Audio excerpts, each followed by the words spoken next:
ओम शांति। 28 फरवरी 2025 के ईश्वरीय महावाक्य। पहले एक नज़र मुरली के मुख्य पॉइंट पर। बाबा ने कहा, ओम शांति अक्षर अच्छा है। हम आत्मा है, हमारा स्वधर्म शांत है।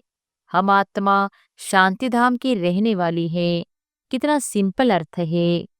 नई दुनिया सतयुग को कहा जाता है। अच्छा, नई को फिर पुराना होने में कितने वर्ष लगते हैं, यह भी कोई नहीं जानते।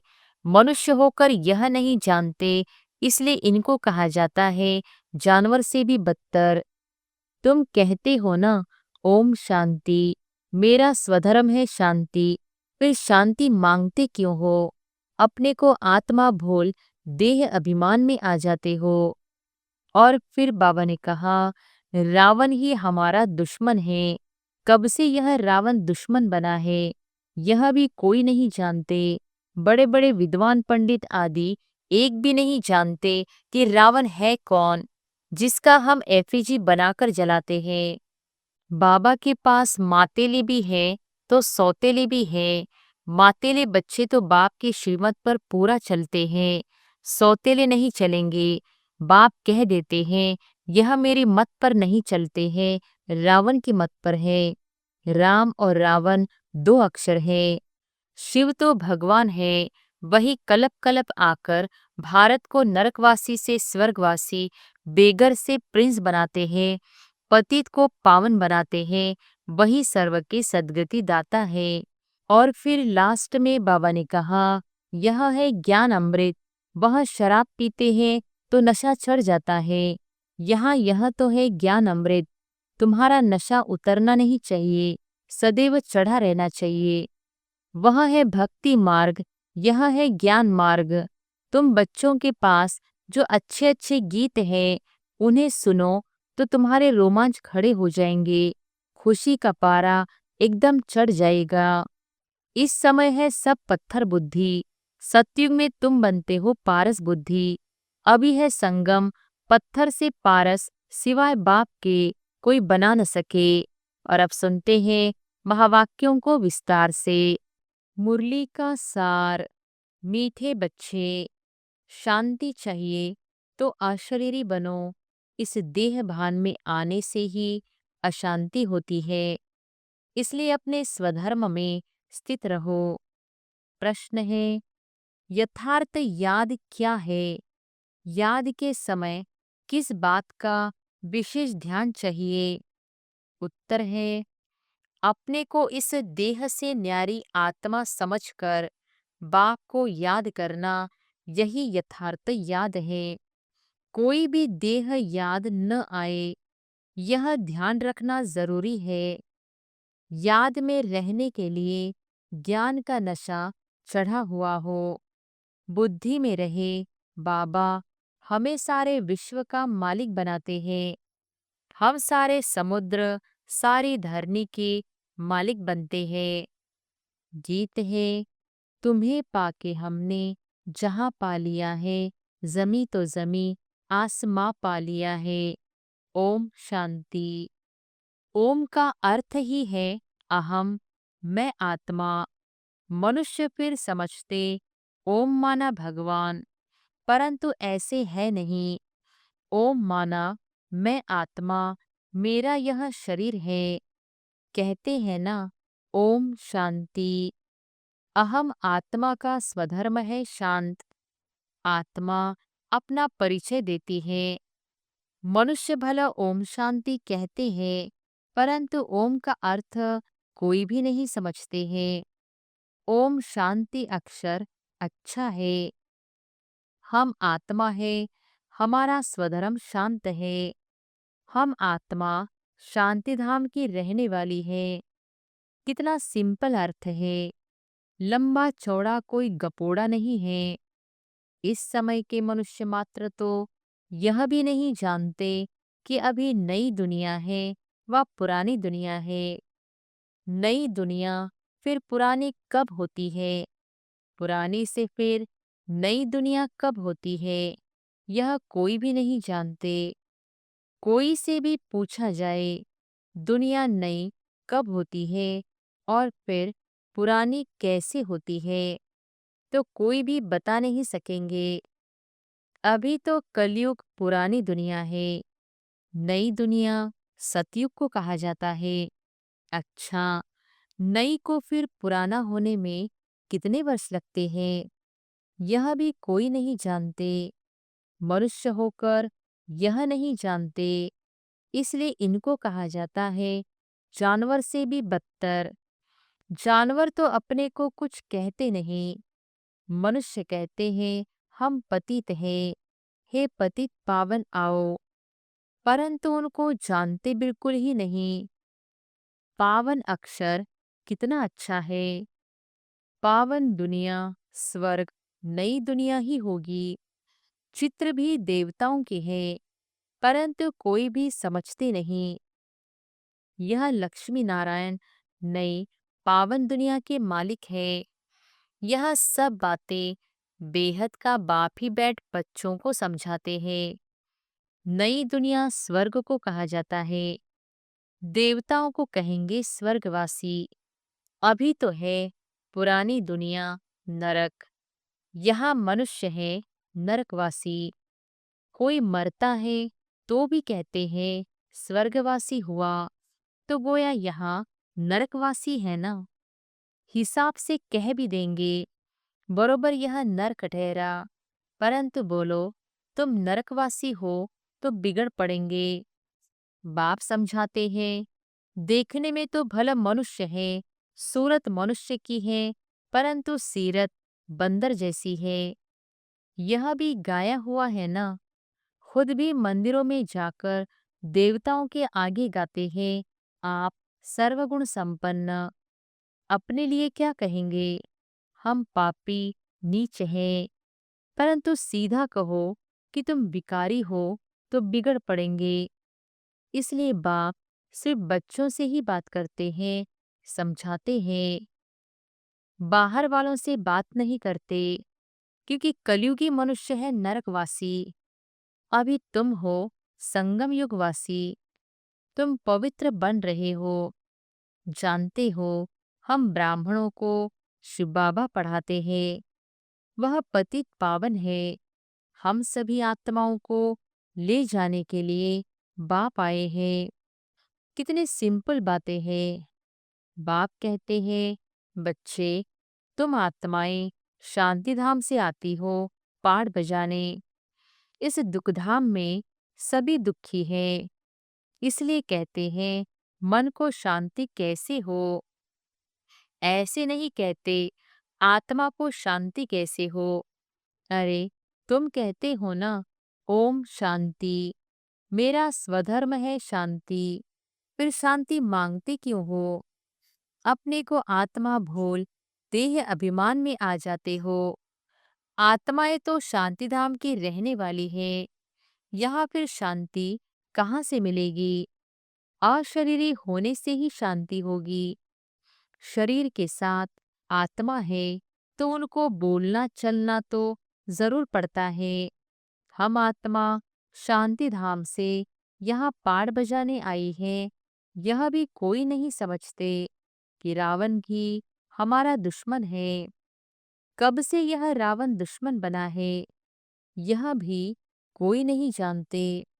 बड़े बड़े विद्वान पंडित आदि एक भी नहीं जानते कि रावण है कौन, जिसका हम एफिजी बनाकर जलाते हैं। जन्म जन्मांतर जलाते आए हैं, कुछ भी पता नहीं। कोई से भी पूछो रावण कौन है, कह देंगे यह सब तो कल्पना है। जानते ही नहीं तो और क्या रिस्पॉन्स देंगे। शास्त्रों में भी है ना, हे राम जी संसार बना ही नहीं है, यह सब कल्पना है। ऐसे बहुत कहते हैं। अब कल्पना का अर्थ क्या है। कहते हैं यह संकल्पों की दुनिया है। जो जैसा संकल्प करता है वह हो जाता है। अर्थ नहीं समझते। बाप बच्चों को बैठ समझाते हैं। कोई तो अच्छी रीति समझ जाते हैं, कोई समझते ही नहीं है। जो अच्छी रीति समझते हैं उनको सगे कहेंगे, और जो नहीं समझते हैं वह लगे अर्थात सौतेले हुए। अब सौतेले वारिस थोड़ी ही बनेंगे। बाबा के पास मातेले भी है तो सौतेले भी है। मातेले बच्चे तो बाप की श्रीमत पर पूरा चलते हैं, सौतेले नहीं चलेंगे। बाप कह देते हैं यह मेरी मत पर नहीं चलते हैं, रावण की मत पर है। राम और रावण दो अक्षर हैं। राम राज्य और रावण राज्य अभी है संगम। बाप समझाते हैं यह सब ब्रह्मा कुमारियां शिव बाबा से वर्षा ले रहे हैं, तुम लेंगे, श्रीमत पर चलेंगे। तो कहते हैं कौन सी मत। बाप श्रीमत देते हैं कि पवित्र बनो। कहते हैं हम पवित्र रहे फिर पति न माने तो मैं किसकी मानूं। वह तो हमारा पति परमेश्वर है, क्योंकि भारत में यह सिखलाया जाता है कि पति तुम्हारा गुरु ईश्वर आदि सब कुछ है। परंतु ऐसा कोई समझते नहीं है। उस समय हाँ कर देते हैं, मानते कुछ भी नहीं है। फिर भी गुरुओं के पास मंदिरों में जाते रहते हैं। पति कहते हैं तुम बाहर मत जाओ, हम राम की मूर्ति तुमको घर में रख कर देते हैं, फिर तुम अयोध्या आदि में क्यों भटकती हो। तो मानती नहीं। यह है भक्ति मार्ग के धक्के, वह जरूर खाएंगे, कभी मानेंगे नहीं। समझते हैं वह तो उनका मंदिर है। अरे तुमको याद राम को करना है कि मंदिर को। परंतु समझते नहीं। तो बाप समझाते हैं भक्ति मार्ग में कहते भी हो हे भगवान आकर हमारी सद्गति करो, क्योंकि वह एक ही सर्व का सद्गति दाता है। अच्छा वह कब आते हैं यह भी कोई नहीं जानते। बाप समझाते हैं रावण ही तुम्हारा दुश्मन है। रावण का तो वंडर है जो जलाते ही आते हैं लेकिन मरता ही नहीं है। रावण क्या चीज है यह कोई भी नहीं जानते। अभी तुम बच्चे जानते हो। हमको बेहद के बाप से वर्षा मिलता है, शिव जयंती भी मनाते हैं, परंतु शिव को कोई भी जानते नहीं है। गवर्नमेंट को भी तुम समझाते हो। शिव तो भगवान है, वही कलप कलप आकर भारत को नरकवासी से स्वर्गवासी, बेगर से प्रिंस बनाते हैं, पतित को पावन बनाते हैं। वही सर्व के सद्गति दाता है। इस समय सभी मनुष्य मात्र यहाँ है। क्राइस्ट की आत्मा भी कोई न कोई जन्म में यहाँ है, वापिस कोई भी जा नहीं सकते। इन सब की सद्गति करने वाला एक ही बड़ा बाप है। वह आते भी भारत में है। वास्तव में भक्ति भी उनकी करनी चाहिए जो सद्गति देते हैं। वह निराकार बाप यहाँ तो है नहीं। उनको हमेशा ऊपर समझकर याद करते हैं। कृष्ण को ऊपर नहीं समझेंगे और सभी को यहाँ नीचे याद करेंगे। कृष्ण को भी यहाँ याद करेंगे। तुम बच्चों की है यथार्थ याद। तुम अपने को इस देह से न्यारा आत्मा समझकर बाप को याद करते हो।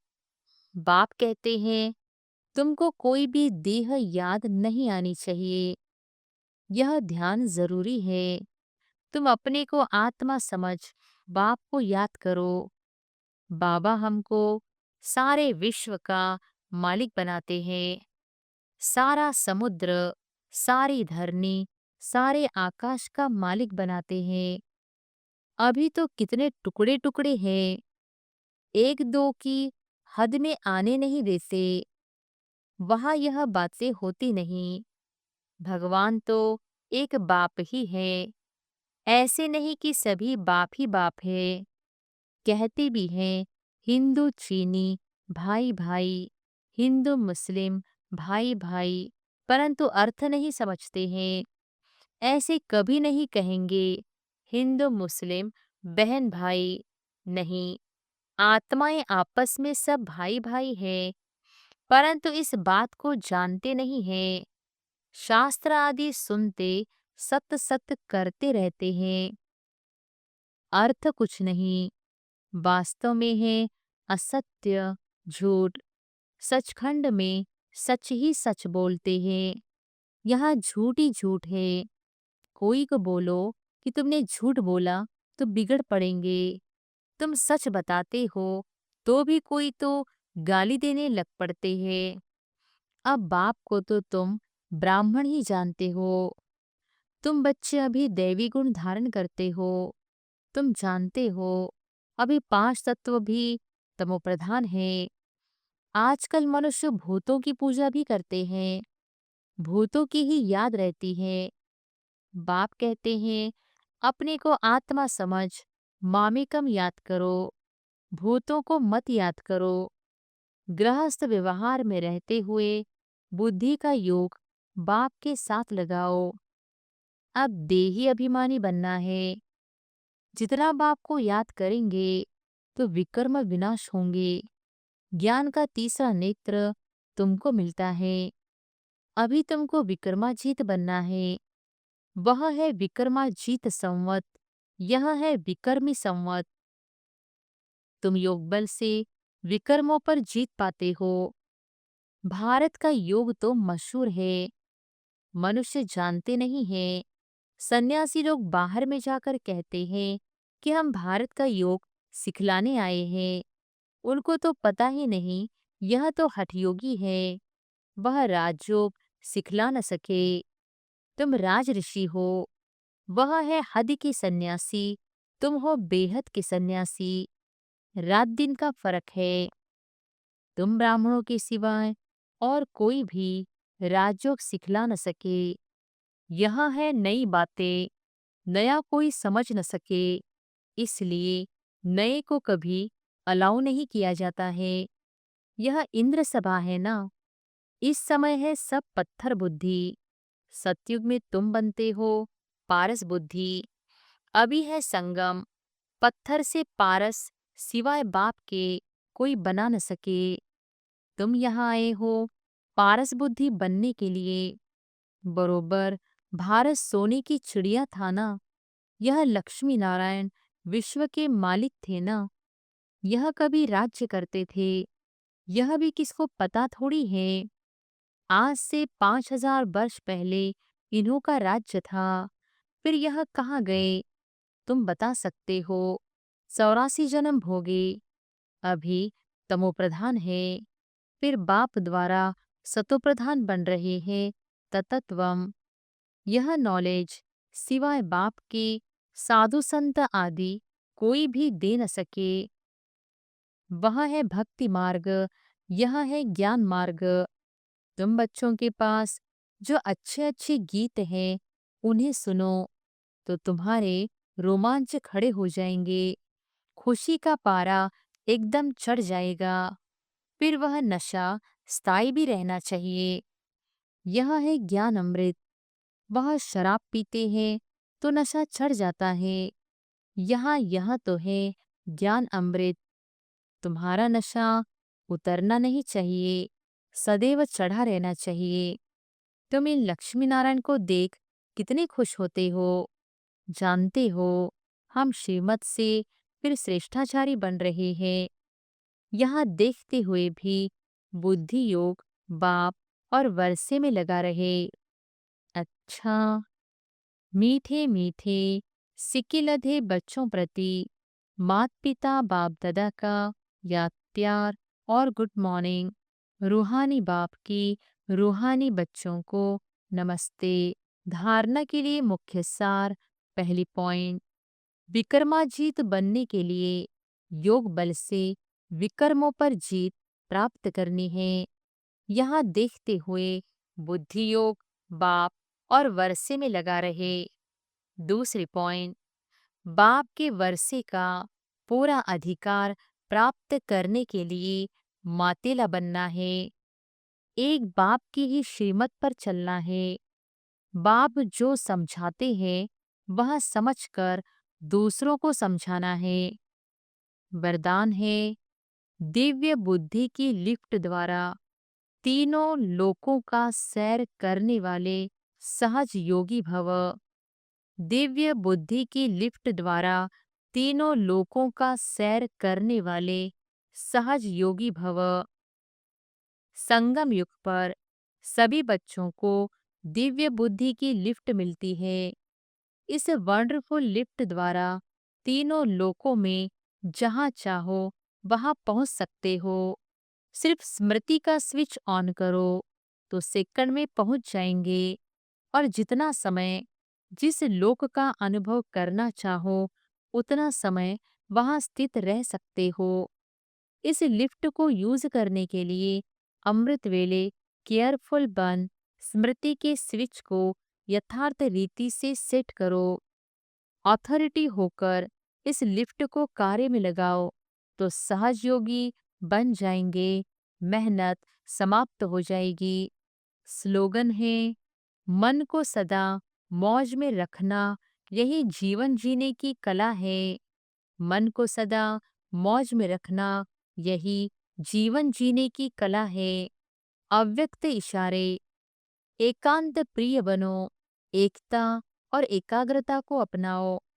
एकांतवासी का डबल अर्थ है सिर्फ बाहर की एकांत नहीं लेकिन एक के अंत में खो जाना। एकांत नहीं तो सिर्फ बाहर की एकांत होगी तो बोर हो जाएंगे। कहेंगे पता नहीं दिन कैसे बीतेगा। लेकिन एक बाप के अंत में खो जाओ जैसे सागर के तले में चले जाते हैं तो कितना खजाना मिलता है। ऐसे एक के अंत में चले जाओ अर्थात बाप से जो प्राप्तियां हुई है उसमें खो जाओ। अच्छा, ओम शांति।